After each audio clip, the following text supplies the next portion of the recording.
இந்த வாழ்க்கையில் மரணத்துக்கு பிறகு கடவுளோடு வாழ்கிறான் பாருங்க, அந்த நீண்ட நெடுங்காலம் நெகட்டிவ் காரியங்கள் எதுவுமே இல்லாமல் எல்லாம் பாசிட்டிவ் தான், எல்லாம் சந்தோஷம்தான், கர்த்தரோடு வாழ்கிற ஒரு வாழ்க்கை இருக்குது பாருங்கள்.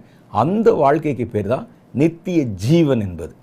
அந்த நித்திய ஜீவனை கர்த்தர் ஒருத்தர் தான் கொடுக்க முடியும், வேற யாரும் மனிதர்கள் கொடுக்க முடியாது. நீங்கள் பரலோகத்தில் நித்திய ஜீவ வாழ்க்கைக்குள்ளே நுழையலாம் என்று யார் உங்களுக்கு அதை கொடுக்க முடியும்னா கர்த்தர் தான் கொடுக்க முடியும். அதற்கு ஏற்ற மாதிரி நீங்கள் நடந்து கொள்ளும் பொழுது அந்த நித்திய ஜீவனை கர்த்தர் உங்களுக்கு வாக்கு பண்ணி இருக்கிறார், அதை நீங்கள் சுதந்திரித்து கொள்ள முடியும். அப்போ அந்த நித்திய ஜீவன் ஏன் முக்கியமானது என்று நமக்கு தெளிவாக தெரிகிறது.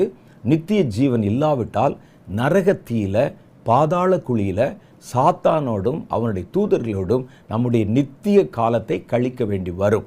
அது உங்களால் அன்பேரபிள், உங்களால் தாங்க முடியாது.